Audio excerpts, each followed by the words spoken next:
Module 12 will discuss steps from Concurrence Point 4C through the construction letting and project completion. Within this module, you will be provided a brief introduction, after which specific steps will be reviewed to progress from Concurrence Point 4C through the project completion. The steps are the same for processes 1 and 2. This module focuses on avoidance and minimization during each step through construction. These measures include compliance with permit conditions, compliance with environmental commitments, and the utilization and/or implementation of construction best management practices. This slide depicts a snapshot of the specific steps associated with completing the project for processes 1 and 2. These steps are important because we want to ensure that all the hard work up to this point in the merger process is supported during the construction. It is important that the environmental commitments are not lost in the shuffle from pre-construction to construction. This is a continuation of the previous slide noting the last two steps in each process. The first step post-Concurrence Point 4C is fulfilling the compensatory mitigation requirements. Again, as with Concurrence Point 4C, the step numbers are different within each process because of the difference in individual steps within the three processes, but the basic intent for each step is the same from Concurrence Point 4C through project completion. Specifically, with regards to the compensatory mitigation requirements, there are essentially two options. If on-site mitigation opportunities exist, are feasible, and sufficient enough to offset project impacts, then the NCDOT will lead and develop the on-site mitigation opportunities. This should be the first option where it is feasible. The mitigation plan should be developed in concert with the overall project design. The mitigation plan is usually required before the project is permitted. If on-site mitigation is not available, then the NCDOT will utilize the North Carolina Ecosystem Enhancement Program to provide credits. A key point to note for this step is that all mitigation requirements become conditions of the permits issued for a project. These are simply photos of various mitigation examples. The first photo on the top left is a constructed stream mitigation project, where the channel and riparian corridor have been recently restored. The second photo on the top right is a stream with mass wasting of its banks, which is in need of stabilization. If the stabilization is localized, then the mitigation effort might only receive enhancement credit. The bottom picture is depicting monitoring efforts which are required post-construction for any mitigation project. The next step, steps 33 and 34, is to submit the updated permit application, which is completed by the NCDOT Natural Environment section. Submittal is approximately 2 months after the Concurrence Point 4C meeting. It is the responsibility of NCDOT Natural Environment section staff to submit the appropriate updated final permit application. This application should be submitted within approximately 2 months after the Concurrence Point 4C meeting. To gain a better understanding of the merger process as a whole, it is important to note that the initial 404 permit application discussed in a previous module was to satisfy the U.S. Army Corps of Engineers requirements for application and public notice before Concurrence Point 3 decisions could be made. This permit application includes the final project design and the mitigation plan. This is an example of a permit application which includes detailed information about the project. After the permit is submitted to the regulatory agencies, the next step is the permit application review and processing, steps 34 and 35. Care should be taken to make sure the permit package is complete and accurate to avoid the review process from being placed on hold. Upon review of the package, if need be, follow-up meetings can be scheduled. This step is initiated when the permit package is distributed to the designated agencies for review and comment. Incomplete or inaccurate permit packages are placed on hold until needed information is provided. The process is restarted upon NCDOT's submittal of the outstanding information requested. Follow-up meetings may be necessary to resolve any major permitting issues. It is important to keep in mind that NCDOT should attempt to resolve all potential issues prior to submitting the updated permit application in order to prevent unnecessary time delays. After all, the goal of the merger process is to prevent delays during permitting. Once the agencies deem the permit application complete, and if it is required by law or determined to be appropriate, then the agencies will issue a public notice. A 30-day public notice is necessary for U.S. Army Corps of Engineers individual permits, North Carolina Division of Coastal Management (CAMA) major permits, and North Carolina Division of Water Quality certification. By taking a more holistic view of the merger process, one may note that this could effectively be the second public notice issued for this project. As mentioned earlier, a permit application was submitted to the U.S. Army Corps of Engineers during Concurrence Point 3, and a public notice was issued at that time, usually occurring after the Draft Environmental Impact Statement or Draft Environmental Assessment.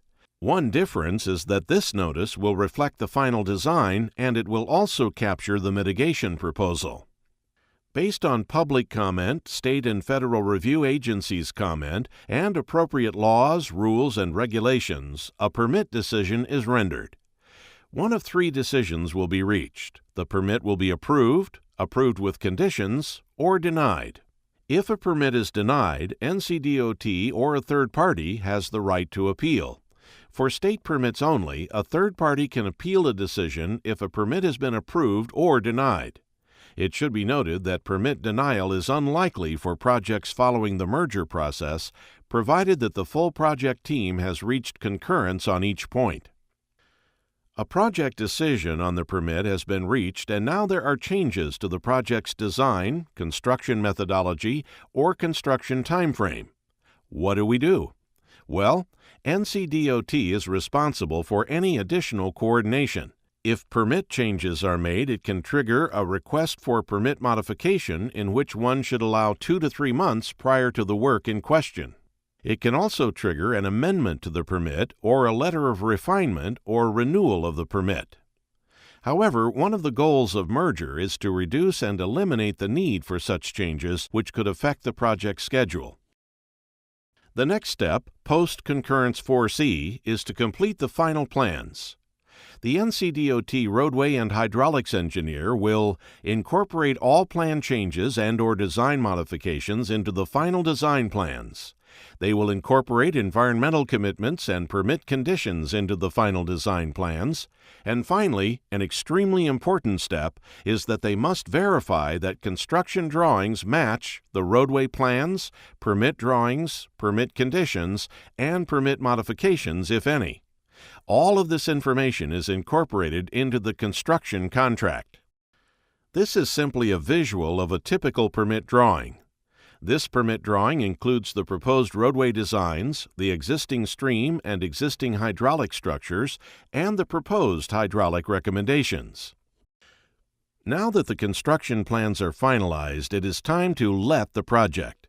Letting the project begins with NCDOT advertising the project, interested contractors bid on the proposed project, and then NCDOT schedules a meeting at which all bids are opened.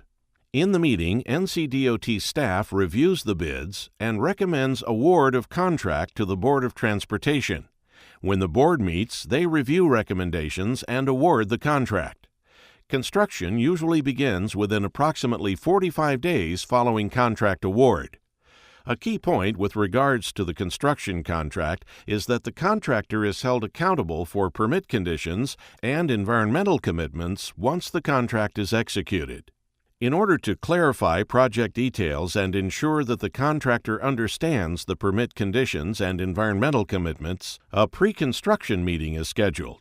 This meeting is scheduled at some time following the contract award prior to construction. A pre-construction meeting is simply a joint meeting between NCDOT, the contractor, the U.S. Army Corps of Engineers, the NC Division of Water Resources, and if within one of the 20 CAMA counties, the NC Division of Coastal Management is invited. However, it is important that all of the project team members are invited to this meeting and that it is scheduled at a time that is convenient to all signatory parties. During the meeting, all participants review the final construction plans and bid package, highlighting the permit conditions, permit modifications, if any, and environmental commitments. An important detail with regards to this step is that the NCDOT issues an invitation to all of the project team members at least 30 days prior to the scheduled meeting. Following the pre-construction meeting, construction may soon start.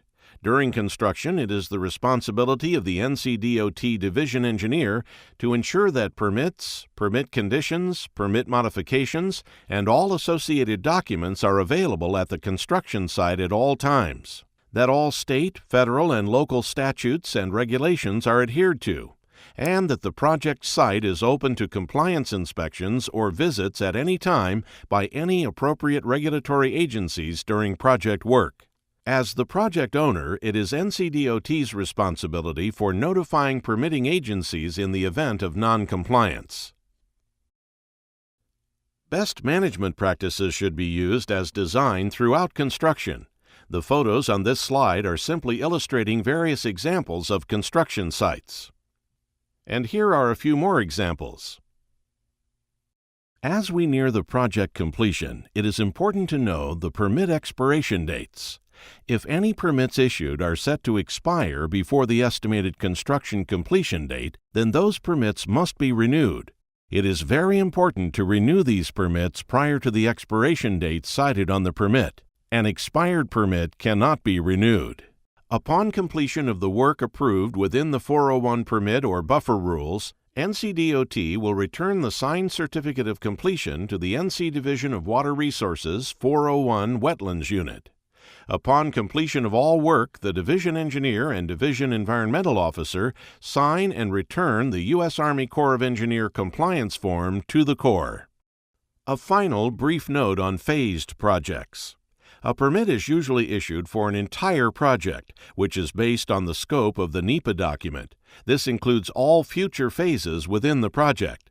However, final design for all phases are not typically available when the project is initially permitted, so the permit is conditioned to require avoidance and minimization review and approval before work can start on any future phases. So, upon completion of the permitted phase, the project is placed back into the merger process prior to Concurrence Point 4B, which is the development of the right-of-way plans.